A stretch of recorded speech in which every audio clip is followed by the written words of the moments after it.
ಮೂಕಾಂಬಿಕೆ ಸನ್ನಿಧಿಗೆ ಭೇಟಿಯನ್ನ ಕೊಡ್ಲಿಕ್ಕಿದ್ದಾರೆ ತಮಿಳುನಾಡಿನ ಸಿಎಂ. ಕುತೂಹಲವನ್ನ ಮೂಡಿಸ್ತಾ ಇದೆ Joseph Vijay sudden visit. CM ಆಗಿ ಅಧಿಕಾರವನ್ನ ವಹಿಸಿಕೊಂಡ ಬಳಿಕ ಮೊದಲ ಭೇಟಿ ಇದಾಗಿದೆ. ಎಂಜಿಆರ್ ಜಯಲಲಿತಾ ನಂತರ ಭೇಟಿ ನೀಡ್ತಾ ಇರುವಂತಹ ಮತ್ತೊಬ್ಬ ಸಿಎಂ. ಸ್ವಂತ ರಾಜ್ಯದಲ್ಲೇ ಜಿಲ್ಲೆಗಳ ಭೇಟಿಗೆ ಇನ್ನೂ ಕೂಡ ಸಮಯ ಸಿಕ್ಕಿಲ್ಲ. ಇಂತಹ ಸನ್ನಿವೇಶದಲ್ಲಿ ಕರ್ನಾಟಕದ ಕೊಲ್ಲೂರು ಮೂಕಾಂಬಿಕೆ ದೇವಸ್ಥಾನಕ್ಕೆ ವಿಜಯ್ ಭೇಟಿಯನ್ನ ಕೊಡ್ತಾ ಇದ್ದಾರೆ. ತೀವ್ರ ಕೌತುಕವನ್ನ ಮೂಡಿಸಿರುವಂತಹ ವಿಜಯ್ ಕೊಲ್ಲೂರು ಭೇಟಿ ನೋಡಿ. ತಮಿಳುನಾಡು ರಾಜಕೀಯದ ಧ್ರುವತಾರೆ ಮಾಜಿ ಸಿಎಂ ಎಂಜಿ ರಾಮಚಂದ್ರನ್ ಅವರಿಗೆ ಕೊಲ್ಲೂರು ಮೂಕಾಂಬಿಕೆಯ ಮೇಲೆ ಅಪಾರವಾದಂತಹ ಭಕ್ತಿ ಇತ್ತು. ಈ ಹಿಂದೆ ನೋಡಿದವರಿಗೆ ಗೊತ್ತಿರುತ್ತೆ. ಸಿಎಂ ಆಗಿದ್ದಂತಹ ಅವಧಿಯಲ್ಲಿ ಅವರು ಕೂಡ ಕೊಲ್ಲೂರು ಮೂಕಾಂಬಿಕೆಗೆ ಬಂದಿದ್ರು. ಒಂದಲ್ಲ ಎರಡಲ್ಲ ಹಲವು ಬಾರಿ ಅವರು ಭೇಟಿಯನ್ನು ಕೂಡ ಕೊಟ್ಟು ವಿಶೇಷವಾಗಿ ಪೂಜೆಯನ್ನು ಕೂಡ ನೆರವೇರಿಸಿದ್ರು. ಬಹಳ ಮುಖ್ಯವಾದಂತಹ ವಿಶೇಷ ಏನಪ್ಪಾ ಅಂತಂದರೆ, ಇವತ್ತಿಗೂ ಕೂಡ ಕೊಲ್ಲೂರು ದೇವಸ್ಥಾನಕ್ಕೆ ಹೋದರೆ ಅಲ್ಲಿ ದೇವಿಯ ಸನ್ನಿಧಿಯಲ್ಲಿ ಒಂದು ಅದ್ಭುತವಾದಂತಹ 1 kg ತೂಕದ ಚಿನ್ನದ ಖಡ್ಗವನ್ನು ನಾವು ನೋಡಬಹುದು. ಆ ಒಂದು ಅಮೂಲ್ಯವಾದಂತಹ ಚಿನ್ನದ ಖಡ್ಗವನ್ನು ಮೂಕಾಂಬಿಕೆಗೆ ಭಕ್ತಿಯಿಂದ ಉಡುಗೊರೆಯಾಗಿ ಕೊಟ್ಟಿದ್ದು ಬೇರೆ ಯಾರೂ ಅಲ್ಲ, ತಮಿಳುನಾಡಿನ ಅಂದಿನ ಸಿಎಂ ಎಂಜಿಆರ್. ದೇವಿಯ ಆಶೀರ್ವಾದದಿಂದ ತಮ್ಮ ರಾಜಕೀಯ ಶಕ್ತಿ ವೃದ್ಧಿಯಾಗಿದೆ ಅನ್ನೋದು ಎಂಜಿಆರ್ ಅವರ ದೃಢ ನಂಬಿಕೆಯಾಗಿತ್ತು. ಸೊ ಹಾಗಾಗಿ ಈಗ ವಿಜಯ್ ಅವರು ಕೂಡ ಭೇಟಿಯನ್ನ ಕೊಡ್ತಾ ಇದ್ದಾರೆ. ಎಂಜಿಆರ್ ಕೂಡ ಸಿಎಂ ಆಗಿದ್ದಾಗಲೇ ಕೊಲ್ಲೂರಿಗೆ ಅವರು ಆಗಮಿಸ್ತಾ ಇದ್ರು. ಆಡಳಿತದ ಅವಧಿಯಲ್ಲಿ ಹಲವು ಬಾರಿ ಬಂದು ಹೋಗಿದ್ದಂತಹ ಎಂಜಿಆರ್ ಮೂಕಾಂಬಿಕಾ ದೇವಸ್ಥಾನದಲ್ಲಿದೆ 1 kg ತೂಕದ ಚಿನ್ನದ ಖಡ್ಗ. ಆ ಖಡ್ಗ ನೀಡಿದ್ದು ತಮಿಳುನಾಡು ಎಂಜಿಆರ್ ಅಂತ ಹೇಳಿ ನಾವು ಕೂಡ ಅಲ್ಲಿ ಹೋದಂತಹ ಸಂದರ್ಭದಲ್ಲಿ ಅದನ್ನು ಸ್ವಲ್ಪ ಗಮನದವಿಟ್ಟು ನೋಡಿದ್ರೆ ಅವರ ಹೆಸರು ಕೂಡ ಇರುತ್ತೆ, ಅಲ್ಲಿ ಗೊತ್ತಾಗತ್ತೆ ಯಾರು ನೀಡಿದ್ದು ಖಡ್ಗ ಅಂತ ಹೇಳಿ.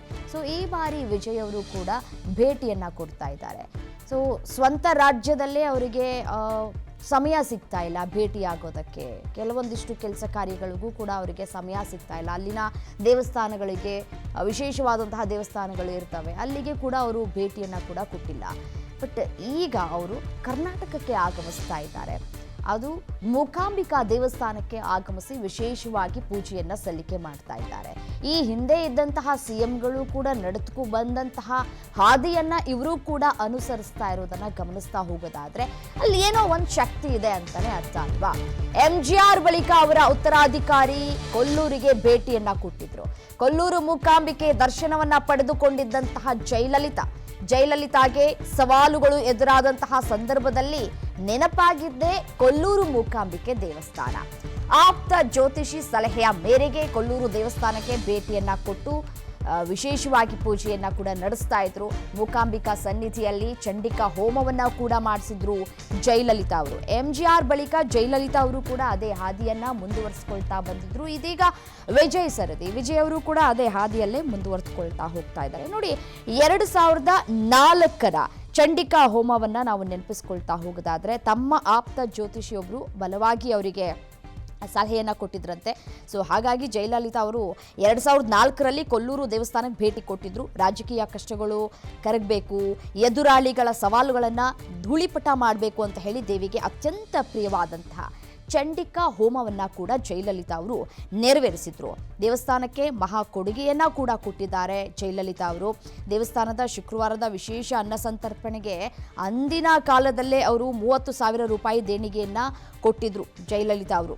ಸೊ ದೇವಿಯ ದಾಸೋಹಕ್ಕೆ ಬರೋಬ್ಬರಿ 1 ಟನ್ ಅಂದರೆ 1,000 kg ತುಪ್ಪವನ್ನ ಅರ್ಪಿಸಿ ಎಲ್ಲರನ್ನೂ ಕೂಡ ಆಶ್ಚರ್ಯಚಕಿತವಾಗಿ ಮಾಡುವಂತೆ ಮಾಡಿದ್ರು. ಇದೀಗ ವಿಜಯ್ ಅವರು ಕೂಡ ಇದೀಗ ಭೇಟಿಯನ್ನ ಕೊಡ್ತಾ ಇದ್ದಾರೆ. ಸೊ ಕುತೂಹಲಕ್ಕೂ ಕೂಡ ಕಾರಣವಾಗ್ತಾ ಇದೆ. ಸಿನಿಮಾ ರಂಗದಿಂದ ಬಂದು ತಮಿಳುನಾಡಿನ ಗದ್ದುಗೆ ಏರಿರುವಂತಹ ಜೋಸೆಫ್ ಅವರು ಸಿಎಂ ಆದ ಬಳಿಕ ತಮ್ಮ ಮೊದಲ ಧಾರ್ಮಿಕ ಭೇಟಿಗೆ ಅವರು ಆಯ್ಕೆ ಮಾಡಿಕೊಂಡಿರೋದು ನಿಜಕ್ಕೂ ಕೊಲ್ಲೂರು ಮೂಕಾಂಬಿಕಾ ಸನ್ನಿಧಿ ಎಂತಹ ಒಂದು ಪವಾಡ ಸನ್ನಿಧಿ ಅನ್ನೋದನ್ನ ನಾವಿಲ್ಲಿ ಗಮನಿಸಬೇಕಾಗತ್ತೆ.